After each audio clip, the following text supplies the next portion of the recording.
Ashamaa harka fuuni hordoftoota ganneeyyitu nagaan siniif haa ta'u waaqan jirtan nagaa keessanii nagaa kooti galata waaqayyoo fungaan teessan nagaa ishiitti galata rabbi har'a ga'een jira galata waaqayyoo yoo gangalee guyyaa meeqaffaa shanaffaa kooti waan akkasiiti jechuudha turbii guutuu ga'een jira guyyaa lama bichaan naaf jechuudha amma wallee ani mana madaamiti illee ba'ee sagalee koo ol kaasuu hin dandeenye dhiifama naa godhaanii siniin jira. ለሰገሌ እኮ ማለ ደበለችው እንደነኝ ጭሮ ሰገሌ እንኳ ታንማ ያውቃ ችግር ነው ችግሩ እዚህ ቦታ አለ እና ጭሮ አሬቶራ ከተማ ከይሰ ጆረ ነው ለቶ ሩጋ ሀርኢጋን ኡፌ የቶራ ሀረባየን ጆረ የቶራ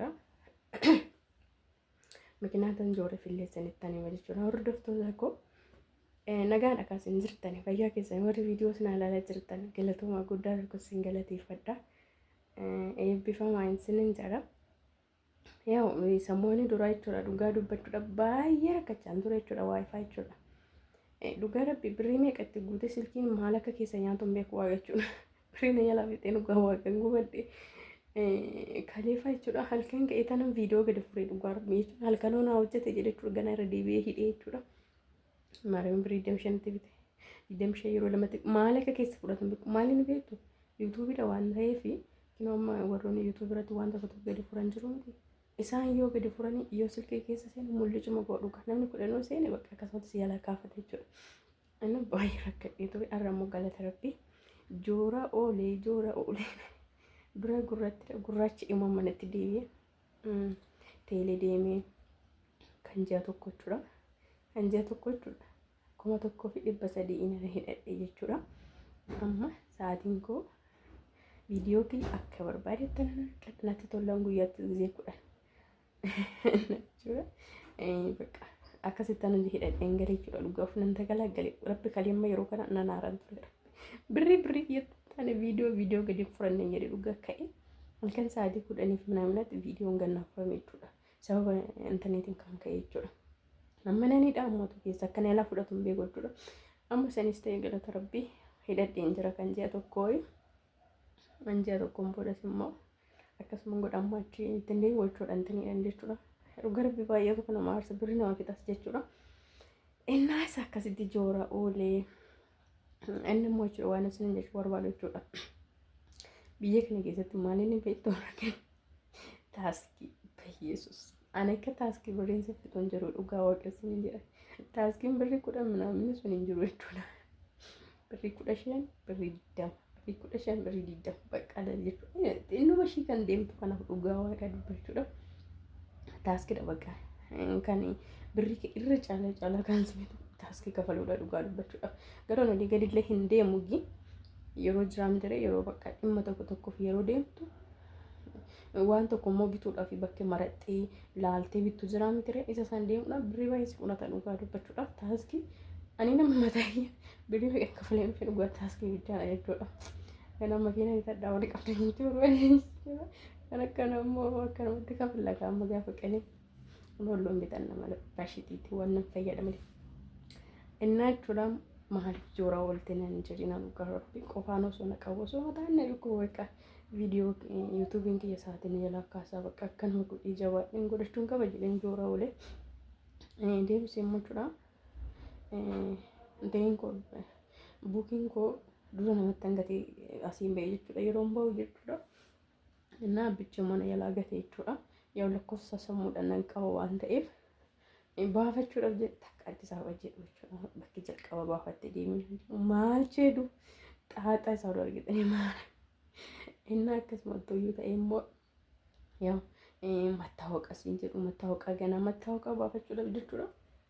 Ganaa 15 tokko si eessisu jechuudha dhugaa rabbi ariifachiisaa yoo ta'e immoo inni yoo ariifachiisa sun ganaa lakkoofsa kee fudhatanii meeseejii yoo deebi'ee warrateen booda meeseejiin guyyaa 3 akkasumatti deebi'een booda ganaa deemte oh my god dhugaa rabbi warri bukii kan namatti kennatan maaragaan naa qabaa jedhan jechuudha.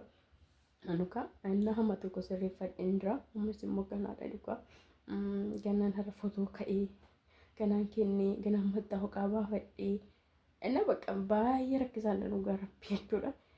Birrii achitti yeroo dhufu namatti kennadhee dhufe jechuudha. Galiin dura buukiin sirreeffadha mana jedhe nama isa sanii jedhee tanan daddafee akkanaa boo barbaadeen tureeni ammas immoo ganaadha yookaan torbee tokko hin godha shanii tokko eeginaan jaan jechuudha galmaa'ee maal jedheen galee jechuudha. Ganaa ammoo yoo miseejinnaa seenaa silkii kiyyaan deemee ilaalin footoo kiyya fudhadhee deemeen akkasitti jechuudha. Ganaan immoo buukisan immoo haaromsiisee jiru xaata qaba dhugaa rabbi jechuudha. Kana jechuuf immoo bakka intinni kafaluun taaskii kafaluun birriin baay'ees intinni si jedha dhugaa dubbachuudha. Inni akkasiidha. Otuma joorummoo jechuudha. Aduun baay'ee na gubaa ture jechuudha.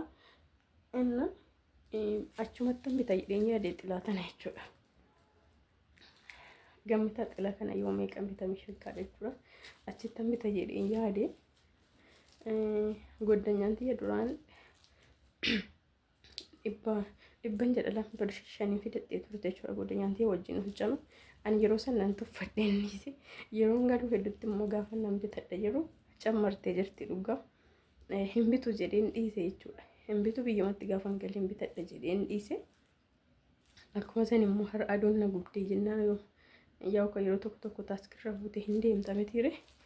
Roobnis immoo baay'ee rooba jira yeroo ammaa kanatti waan ta'eef aduu rooba adamu kun bayyeessuus handa beengeessaa malee hin dandeenye muqatiisa.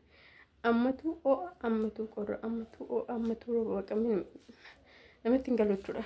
Inna isa kana jechuudha. Bagan achitti bitiin dhugaa dubbachuudhaaf ta'e taanan jechuudha. As wayya argitanii bagan hin bitiin jechuudha dhugaa namatti faadhan jechuudha. Na gaafa ishiin gabbaatu naaf hidhii kootu jedheen qalmaan deemuu dosaffaa jechuudha. Ganama deemte naaf hidhii kootu jedheen shamsiyyee jedheen itti jechuudha. Irraa fattee dhufte naaf finnelleedha. Garuu ishiinis inna har'a jechuudha isa kana 150 bitadhe jechuudha. Argitanii garaagarummaan namoonni duraara kana ammoo yoo jijjiirtu amma dhufu laala argitanii anna iqaan kaasiiti sanuu laallatti akka barbaaddetti laallatte ani malkii ga'ana kophaa kosoo hin taane ijoolleen illee wajjin jiru. Kabbabamanii deema kabbabamee maal jedhama kabbabamee marfamee ijoolleen jiran jechuudha. Ijoolleen namarratti malkii akkanaa jechuudha.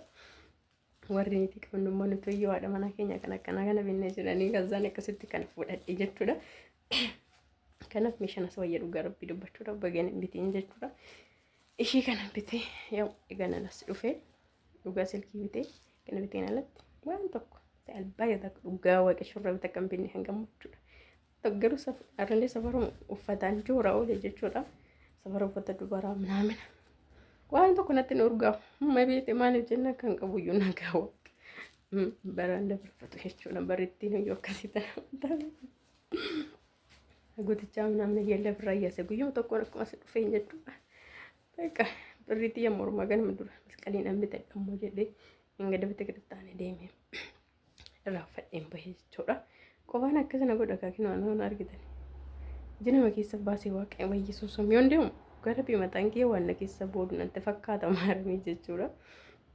Galata rabbii shaayii ifaan itti fayyadamaa jira jechuudha. Ginjii walii wajjin minaamina godhee. Inni akkasas sinan jira hordoftoota koo. Jajjabeessanii amma intarneetis waan hidhadhee ji'aan 1,300 kafaladhee yoo na danda'ame immoo boodatti achi siqee mattaawaqaas baafadhee maal jedhee anarraa kana mattaawaqa waan hin qabne biraazariitu silkii isaa fakkeessee na hidhee jechuudha. Jechuun mattaawaqaan qabu waan ta'eef boodatti immoo mattaawaqaan keessinaa waan ta'eef gizim tokko waggaa tokko hidhee tagalaagala jechuudha. Ji'aan achitti kafalu akkuma na kiraarra jechuudha. Akkasan godha jedhee yaadan jira dhugaa. Kun aan danda'ame waayifaa xiqqoo sanaan ishiinis sanuma itti guuttayyaan hin beekan akkoo ji'aan itti guuttayyaan ishiillee jechuudha. Inna lamaan nyaa'u deemee suuta jedhee amma tanamaan itti fayyadamaa. Sirqii godhaa jechuudha. Kadhannaa godhaa jechuudha. Galateeffachaa jechuudha. Waan qaban itti galateeffatu gana garachi lai. Waan marka nama jirutti galateeffatu malee gana kan nama marka jiru dhiisanii biraa barbaadu doon taane. Inna akkasiin jira hordoftoota koo akka koo kanan taa'inaa. Buukii keessanis maaragaan namatti hammaanyetti kennadhaa. Nama ragaan siin qabu isiniif qabutti kennadhaa inni jira. Viidiyoo kana banaa jechuudha. Galgala waraaba jira jechuudha. Ganarraati hojjedha jechuudha. Yoo eenyuun natti bu'aarii eenyutu jirre kawayyee waan ta'eef ganarraati illee hojjetadha. Oduudhaatiin achitti viidiyoo waraabadha jedhee tanani innaa kana fakkaata waan na wajjin turtanii guddaa tokko galatoomee waan hundumaa keessatti na jajjabeessitanii saskiraaybii naa godhuun viidiyoo kennaa laaluudhaaf galatoomaa dhugaa rabbii jecha isin hin qabu eebbifamaa guyyaa tokko immoo firii keessan nan argaa. Nah, insyaallah rabbitu beeka hundumayyuu waaqayyoon sin wajjin haa ta'u baay'een sin jaalladha baay'een sin kabaju hordoftoota koo nagaadhaan haa ta'u.